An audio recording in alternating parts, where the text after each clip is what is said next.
The movie opens with a North Korean man named Ryu Hwan who is about to be sent to South Korea as a spy to carry out a mission. His superior, Colonel Kim, tells him that this is probably their last meeting, and if they ever see each other again, it will either be as brothers fighting for their country or as enemies facing one another. The colonel also emphasizes that serving the nation is their greatest priority, even at the cost of their lives. Upon arriving in South Korea, Ryu Hwan assumes a false identity under the name Dong-gu, after which he lives his life pretending to be a fool and a clumsy person. He is often bullied by small children, but Ryu Hwan has no choice but to act like someone who cannot defend himself.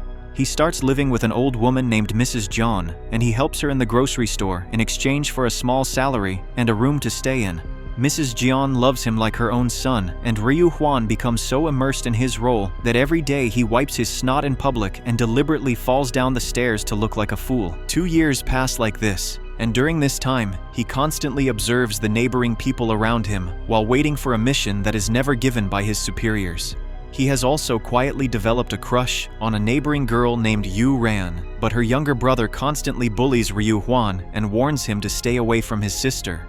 One day, Ryu Hwan is working in the store as usual when a neighboring woman named Ron arrives to buy a pack of cigarettes. She is dressed very seductively, and Ryu Hwan finds it difficult to focus on anything else.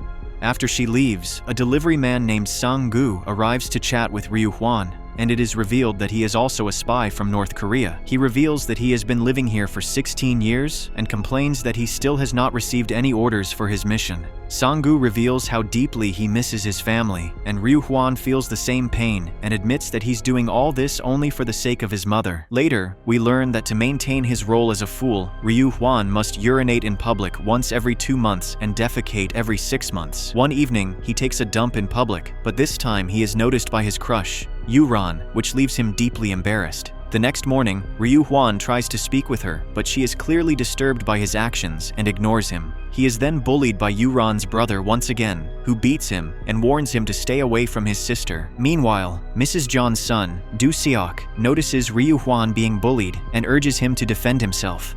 Do-seok treats Ryu Hwan like a brother and begins teaching him some karate moves so he will not have to face bullying anymore, unaware that Ryu Hwan is actually a highly skilled fighter. Days later, Ryu Hwan meets Sang-gu again, who delivers him a package containing a photograph of his mother. This makes Ryu Hwan deeply emotional, and it is revealed that he regularly writes letters to her, and the hope of seeing her again is the only thing that keeps him going.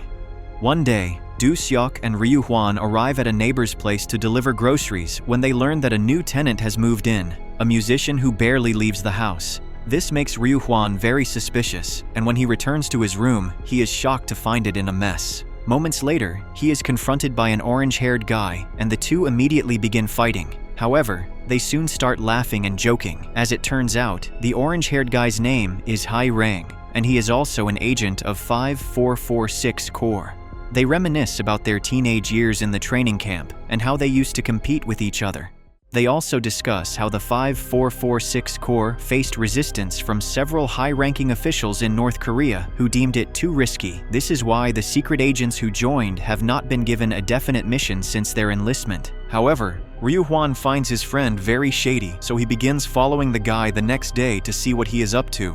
But to his shock, he finds his friend disguised as a musician and attending an audition to become a K-pop idol. Later, the two friends catch up again, and Ryu Hwan says he feels jealous of him, as his disguise is to act like a fool while his friend gets to be a musician. However, Hae-rong reveals that he isn't good enough like the highly trained South Koreans and failed the audition, but Ryu Hwan encourages him, saying that he can do anything he sets his mind to. That night, Ryu Hwan is woken up by a neighborhood kid who often bullies him, but the boy seems devastated this time and is worried sick because his brother has gone missing. Ryu Hwan doesn't take him seriously at first, but when the boy reveals that his brother hasn't left him ever since their dad died, he finally feels bad.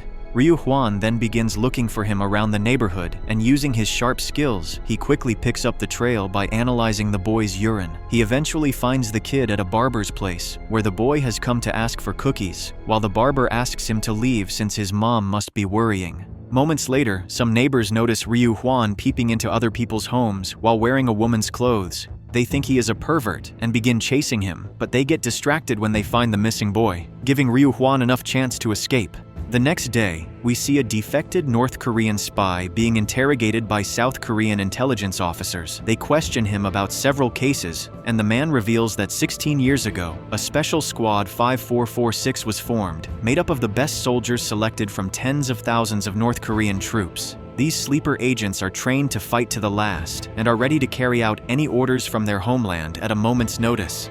Elsewhere, Ryu Hwan is approached by Sung-gu, who reveals that he wants to borrow a gun because he plans to return to North Korea. He explains that his family was captured while trying to flee the country. A distraught Sang-gu believes that if he kills himself, the authorities might release his family. Ryu Hwan hands him a gun, but when Sang-gu tries to shoot himself, it turns out to be unloaded. Ryu Hwan then urges him to pull himself together and not make such a foolish decision. Elsewhere, a mysterious young sniper shockingly kills the North Korean agent who was revealing information to the South Korean officers. An intelligence official named Captain Seo suspects that 5446 Corps is behind it and decides to form his own team to deal with them, but his superior refuses. Meanwhile, Ryu Hwan writes another letter for his mom and piles it up with several other unsent letters. Sometime later, he is approached by the mysterious sniper from earlier, who holds him at gunpoint and warns that if he betrays the nation like the other agents, he will not hesitate to kill him.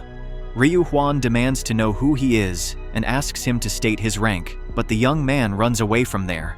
Ryu Hwan immediately chases him, but the mysterious person disappears without a trace. Later, the neighborhood lady, Ran, notices Ryu Hwan on the roof and invites him to hang out with her. She seems extremely drunk, and the two spend some time on a carousel, chatting and playing. During this, Ran opens up and says that when she was 18, she had a baby, but her parents gave him away for adoption in the US. The woman breaks down in tears, crying about how much she wants to see her son, but it doesn't seem possible. After saying this, she passes out, so Ryu Hwan proceeds to carry her home and meets his friend Hai Rang.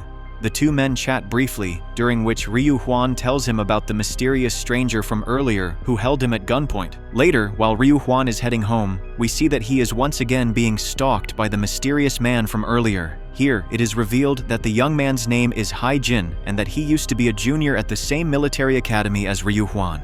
It turns out Ryu Hwan has always been his role model, someone the young man has admired all his life. In the present, Ryu Hwan finally recognizes him and comments that he has grown into a big boy, but Hai Jin gets scared and runs away from him. The next morning, Ryu Hwan is working at the store as usual when he notices that Hai Jin has disguised himself as a high school student. Later, Ryu Hwan tries to contact Sang-gu but cannot find him anywhere, which makes him very worried. In the evening, Ryu Hwan finally ambushes Hai Jin and asks him his motive for coming here and whether he killed Sang-gu.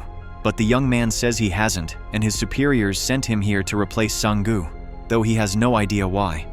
While they are talking, they notice Yuran being harassed by her boss, who expresses his feelings for her and wants to marry her. Yuran refuses his advances, but the man becomes very aggressive, which worries Ryu Hwan. However, he can't intervene himself, so he sends Hai Jin to step in. But before the boy can approach them, Yuran's brother appears and chases the boss away, though the creepy man claims that he will fire her. Upon seeing this, Ryu Hwan becomes worried, so he and Hai Jin later approach the boss and force him to wear women's clothes. Ryu Hwan then takes pictures of him and even makes him dance for a video. After that, Ryu Hwan threatens him that if he tries to harass Yuran again, he will leak all the pictures and videos. The next day, Ryu Hwan, Hai Rang, and Hai Jin are hanging out together, reminiscing about their past training days when they hear a commotion outside. They discover that some thugs are harassing Mrs. John and trying to force her to sell their liquor products. Ryu Hwan rushes to defend her, but he must maintain his cover, so he continues acting like a fool and pleads with them to leave. But the thugs ignore his pleas and brutally beat him and even the old woman. Later, Do-seok learns what happened and decides to confront the thugs himself to teach them a lesson. That night, Ryu Hwan and Hai Jin arrive at the thugs' warehouse where they find that Do-seok is already there and being brutally beaten by the thugs. Ryu Hwan sends Hai Jin to deal with them since they don't know the young boy. Hai Jin agrees and easily takes down all the men with skill deficiency, after which Do-seok is freed. Later at home, Ryu Hwan comforts a badly beaten Do Seok, and they share a heartfelt conversation during which Do Seok reveals that he considers Ryu Hwan like a brother. The next day, a community party is held where all the neighbors gather, and the North Korean agents spend time enjoying themselves and sharing food. Ryu Hwan realizes that he feels genuinely happy in this place and doesn't want to leave, but it goes against his duties. Meanwhile, in North Korea, we see Colonel Kim from the beginning of the movie, who meets with a minister. The minister says that their nation has decided to make peace with South Korea, which means all the spy agents there could endanger the operation, so they have decided to kill all of them by considering them traitors. Upon hearing this, Colonel Kim is stunned and pleads with the minister not to do it. He argues that the agents should be given a chance to end their own lives with dignity instead of being labeled as traitors. Following this, all the North Korean agents in South Korea receive a message on their pagers, revealing that their mission is to kill themselves. Most of the agents obey the order and take their own lives, except for the three, Hae-jin, Ryu Hwan, and Hae-rang, who are left in a painful dilemma over what to do. Hae-jin wants to follow the order, but Ryu Hwan insists on speaking to Colonel Kim first, as he wants to make sure his mother is safe. Hae-rang, on the other hand, argues that killing themselves is meaningless, since no one would even notice if they disappeared. Meanwhile, the South Korean intelligence leader, Captain Seo, receives a report that several dead bodies have been found all over the nation, suspected to be those of North Korean spies. He is horrified by this and suggests that they should take action to prevent further casualties, but his superior tells him not to intervene. Here, we learn that Captain Seo was also originally from North Korea and defected to South Korea. Therefore, he doesn't want innocent soldiers to sacrifice their lives for a nation that doesn't even care about them. After some frantic effort, Captain Seo finally manages to track down and approach Ryu Hwan and ask him to come with him. He promises to provide protection for him and the other surviving agents if they agree to side with South Korea. However, Ryu Hwan refuses to betray his nation, so Captain Seo has no choice but to point his gun at him and make an arrest. But his attempt is interrupted by the arrival of Hae-jin, who tries to attack Captain Seo, forcing him to flee. After an intense chase, Captain Seo and his team finally manage to corner Hae-jin and remove a tracking device from his body, which his superiors have been using to track his location. They then take him to the NIS headquarters to extract information, but Hae-jin remains undeterred and refuses to reveal anything. The next day, Ryu Hwan decides to return to North Korea, so he goes to a barber shop and cuts his silly hair. He then meets his crush, Yoo-ran, and says his goodbyes. He also approaches Yoo-ran's brother and asks him to take care of his sister. Afterwards, Ryu Hwan informs Mrs. Jeon that he is leaving, which makes the woman very emotional, so she gives him new clothes. They tearfully say their farewells, and as he leaves the house, he comes across Ran, who is also stunned by his appearance. He gives her all the money he has saved over the years, and even shares his son's address in the US. Ryu Hwan urges her not to miss this chance, and asks her to go and meet her son, which makes Ran deeply emotional. Later, Ryu Hwan knocks out a special unit officer and uses his microphone to get in touch with Captain Seo. The captain informs him that Colonel Kim has arrived in South Korea to kill the remaining spies and that there are GPS devices in their bodies. This horrifies Ryu Hwan, and he doesn't want to put the local people in danger, so he and Hae-rang decide to go to a remote location. Meanwhile, when Hae-jin learns that his idol's life is in danger, he finally decides to cooperate with South Korea and asks them to take him as well. Sometime later, Ryu Hwan and Hae-rang arrive at an abandoned building, where they are finally confronted by Colonel Kim, who has managed to track them down. He orders them to take their own lives, and Ryu Hwan is ready to comply, but he wants to know if his mother is safe. Colonel Kim refuses to answer, which makes Ryu Hwan realize that something shady is going on. Colonel Kim then tries to shoot them, but the two men manage to avoid the attack and escape. While hiding from the shooter, Ryu Hwan comes across two kids who used to bully him and asks them to leave. But when the gunfire threatens the children, Hae-rang shows up with a car in time and flees with Ryu Hwan and the children. Meanwhile, Colonel Kim begins pursuing them, but he soon notices that South Korean officials are after him.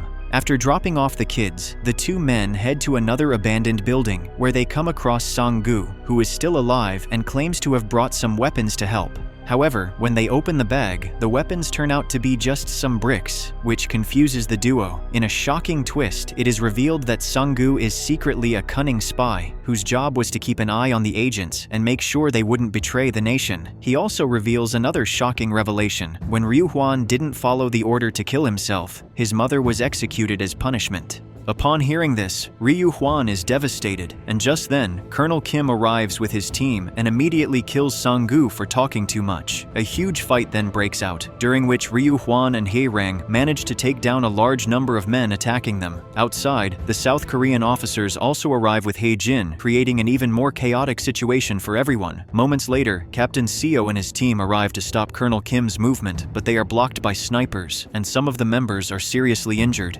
Hae-jin, who is in the car, takes the initiative to attack one of the officers and breaks free. Meanwhile, Colonel Kim catches up with Hae-rang and Ryu Hwan, who are waiting for him on top of the building, leading to a final battle between them. Unexpectedly, the two men are no match against their colonel, who is too strong and skilled. But just when Colonel Kim is about to finish Ryu Hwan, he is brutally shot multiple times by someone, who actually turns out to be Hae-jin in military uniform.